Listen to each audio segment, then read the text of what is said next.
Okay, let's talk about corporate profits. Specifically, how some companies can tell a financial story that seems, well, almost magical, turning massive losses into impressive gains, all by using metrics they basically invent themselves. We're going to decode that puzzle today. So get this, how is it possible for a company to have a $933 million loss and a $233 million profit at the same time? Sounds crazy, right? But this was the exact situation with WeWork back in 2017. And this one question, it pulls back the curtain on a really common and frankly controversial practice in the financial world. All right, first, let's look at the official story.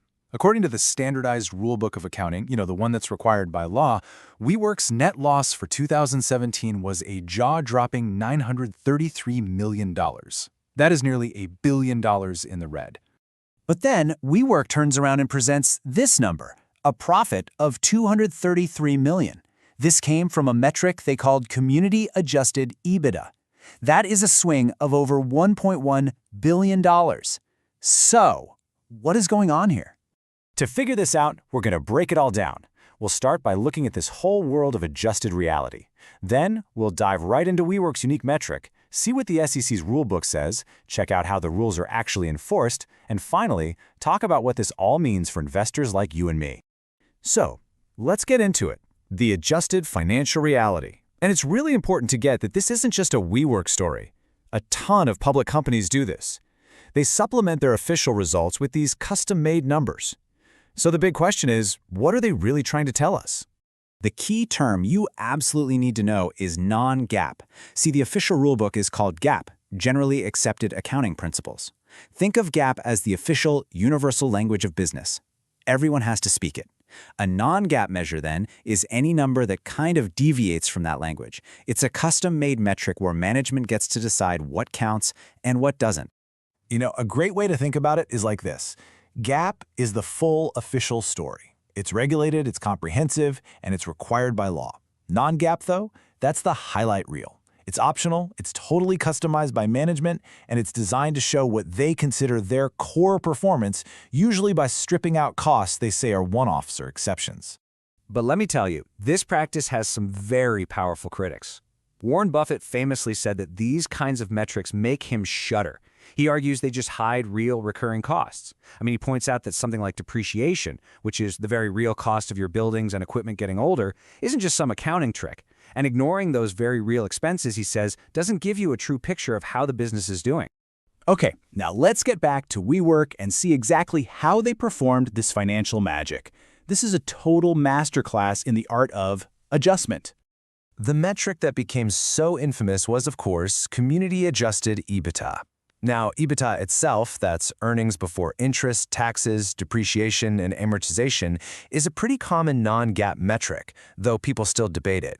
But WeWork added its own special sauce, the community part, to sound on brand, and the adjusted part, which is where the real alchemy happened. And right here, this table, this shows you everything. You start with that official $933 million loss. Okay, then you start adding costs back in. First, the normal stuff for EBITDA. Interest, taxes, depreciation, and amortization. Fine.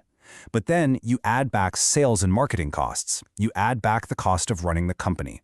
You add back a whole bunch of other growth investments. And poof, by the time you're done, that massive loss has been magically transformed into a $233 million profit. So let's be super clear about what this means. WeWork was essentially asking investors to judge its profitability while ignoring the money it spent on marketing, paying its own executives, designing its spaces, and opening new locations. Come on, these aren't one-time flukes. These are the normal, everyday cash expenses you need to actually run and grow the business. All of this begs the question, right? Is this even allowed? And that brings us to the referee in this whole game, the U.S. Securities and Exchange Commission, or the SEC. So the SEC's whole job is to protect investors and make sure the markets are fair.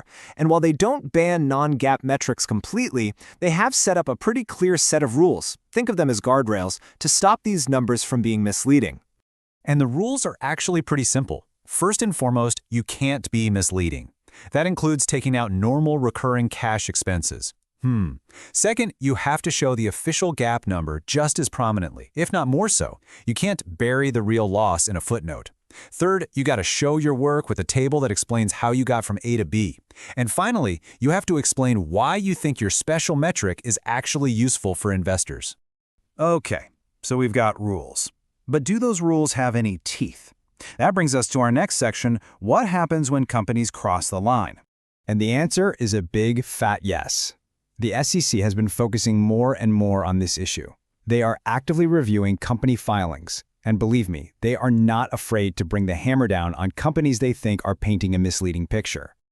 And this isn't some old story.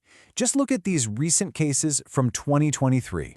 DXC Technology got charged for pumping up its non-GAAP numbers, and Newell Brands got fined for misleading people about its so-called core sales growth. It just goes to show you this is a really active and ongoing focus for regulators right now. For DXC Technology, the price tag for getting creative was a cool $8 million penalty. That sends a pretty clear message to the market. Funny numbers can have a very real cost. And for Newell Brands, the penalty was even bigger, $12.5 million. These are not small sums of money. They're designed to make other companies think twice before they play fast and loose with their reporting. So we've seen the problem, how it works, and how it's policed. This brings us to the finish line, the future of financials. What does all this mean for us as investors, and what red flags should we be watching out for? Here's a quick checklist of red flags you can use. First, and this is the big one from WeWork, are they excluding normal everyday expenses? Second, look at the report. Is the custom number in a huge font while the real loss is buried somewhere in the back? That's a no-no. Also, watch out for inconsistency. If a company keeps changing how it calculates its special metric, they might just be fishing for the formula that makes them look best. And finally, if a company suddenly starts shouting about non-GAAP numbers when they never did before, that could be a sign they're trying to distract you from something. And that really leaves us with one last crucial question. This is a constant cat and mouse game, right? Regulators tighten the rules, and corporate finance teams find new, creative ways to present their performance in the best possible light. So the real tension is, can the rulebook ever truly keep up with that ingenuity, especially when a more flattering story is just one little adjustment away? This is not financial advice.